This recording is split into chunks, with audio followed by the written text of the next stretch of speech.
Kerala ബ്ലാസ്റ്റേഴ്സും sporting club ഡൽഹിയും തമ്മിലുള്ള മാച്ചിന് ശേഷമുള്ള review ആണ് ഞാൻ പറയുന്നത്. ആഷ്ലി വെസ്റ്റ്വുഡിൻ്റെ ആദ്യത്തെ കളിയാണ് ഇത്. ആദ്യത്തെ കളിയിൽ കെവിൻ യോക്കിനെ ഫസ്റ്റ് ഇലവനിൽ കൊണ്ടുവരുന്നു. കെവിൻ യോക്ക് ഒരു മെച്ചപ്പെട്ട പ്രകടനം കാഴ്ചവെക്കാൻ സാധിക്കുന്നില്ല. അർഷാനൂർ ഷെയ്ഖിനും മെച്ചപ്പെട്ട പ്രകടനം കാഴ്ചവെക്കാൻ സാധിക്കുന്നില്ല. അയാളും അവിടെ താഴ്ന്നു പോവുകയാണ്.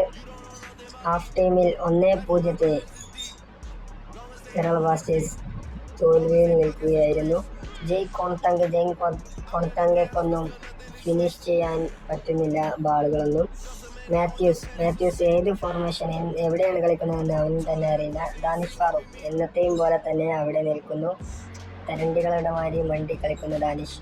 വിപിൻ മോഹനും റോളിൻ ഫോർമസുമൊക്കെ എന്താണ് കാണിക്കുന്നതെന്ന് അവർക്ക് തന്നെ അറിയില്ല. മിഡ്ഫീൽഡിൽ നിന്നും പന്ത് പോലും നല്ല രീതിയിൽ പോകുന്നില്ല.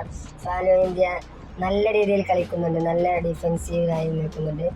ഫുൾ ടൈം 2-0 കേരള ബ്ലാസ്റ്റേഴ്സ് അങ്ങനെ വീണ്ടും പൊട്ടിയിരിക്കുകയാണ്.